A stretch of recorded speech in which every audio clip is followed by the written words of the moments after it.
Hello, everybody. I don't know how long this is going to be, but this is a Bible study on James 1 through 20.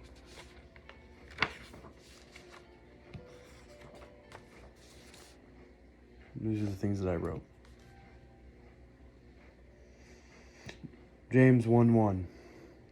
James starts off by addressing God first, then Jesus is Lord. What's interesting about this is that Jesus was James's brother, what obviously separates him as God.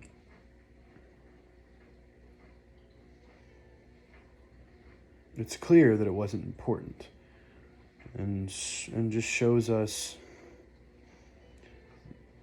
the mind and the strength it took for James to submit to Jesus as his brother.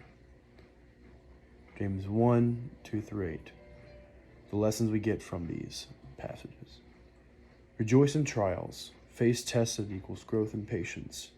Have peace. Do not fight patience, so that you lack nothing. I believe we can hope something, but we may never lack something. As men, we shouldn't lack something. When you lack something, you've put yourself in a position to need it, to be missing it. Instead to say, I wish I had friends, we should never say, I lack friends. It's a mindset. Let patience have her way with you. If you desire wisdom, ask God. When you ask, no matter the answer, give thanks, because God always answers. Never be flighty in your emotions. Ground it in faith. Even in doubt, have faith. But the lesson from this is to never doubt. And when you ask something, know the answer was given and be thankful, even if you do not hear it right away. James 1:9-11. Never value money or put it on a pedestal, because money, like the fields, pass into nothingness. Like the farmer who plowed his fields and got his grains of wheat in the upper hills of Arkansas. Nobody remembers that man. Maybe they remember him, but not the fields. Question. So then what is worthy? This is for you to answer. What should we hold close to us that will pass through eternity? Love? Because we can't hold riches, because riches pass like the buds on a flower. They die in time, and they pass around and they fly away. And just as much as you can't get too much attached to a dandelion, because it'll go and it'll move its seed to the next state. 1:12-18. Temptation is a tool to achieve blessing. Rejoice, for you have gained God. If I must endure temptation, must I endure it complaining and toiling in bad spirits? If it is a gift, why should I be unhappy to go do what I was made to do? Were we made to feel nice? Were you made to feel good? Were you made to feel happy? Or were you made to go experience new things, go through hard trials, to lay yourself down as the bridge, to love the ones who are better, to give them a better life, and to connect them to God? This is our job, and this is the purpose of life. Selfish desire entices temptation. Temptation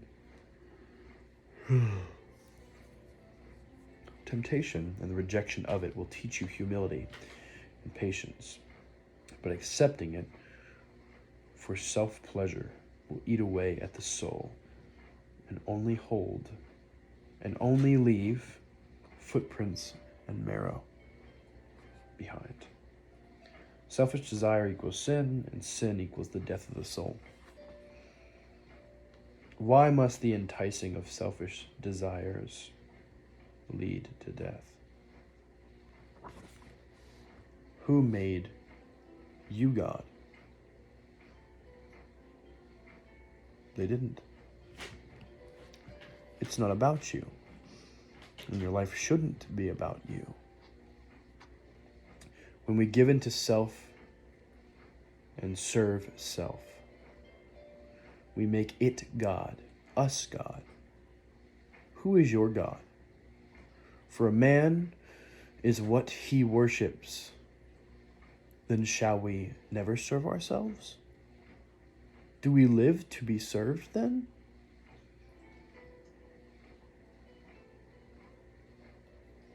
Do the birds serve or be served? Should we follow nature and replicate it? We must never serve self, but others in harmony with nature and God, giving life and love to others, and in return, they sustain us with our time on this planet. The lesson is, never serve self. In it is no return and no purpose.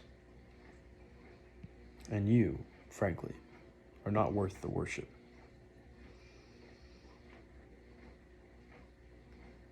Why does serving self feel so empty? Because you are not God and have nothing more to offer than grapes, not the vine or the seed. And are you born to serve you? All gifts are from God. Give thanks, because they are all good.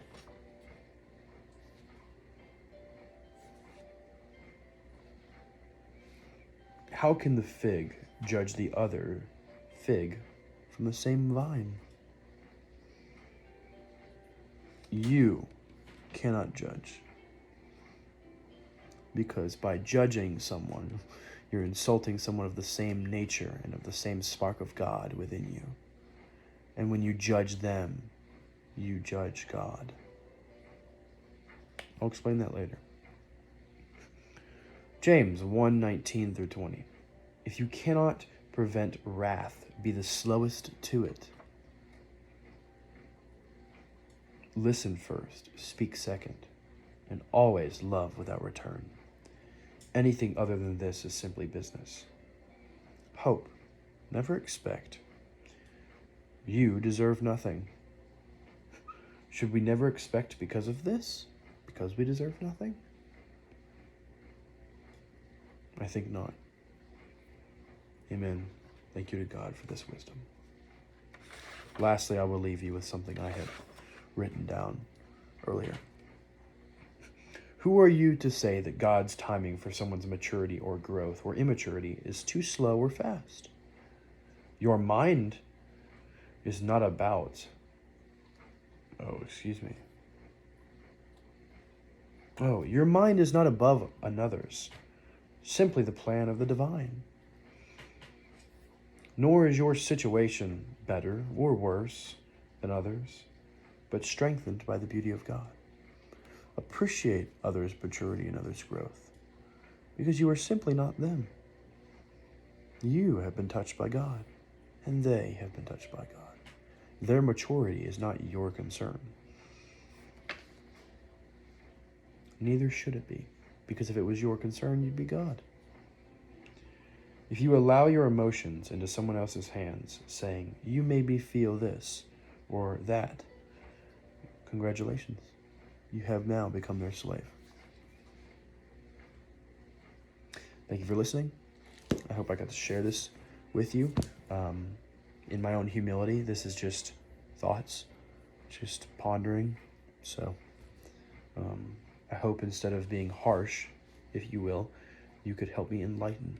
If you have any ideas or questions or thoughts, I would love to answer them. So God bless you all. Be well and have peace like you should. Stop being hard on yourself. It is all in the plan of the divine grace.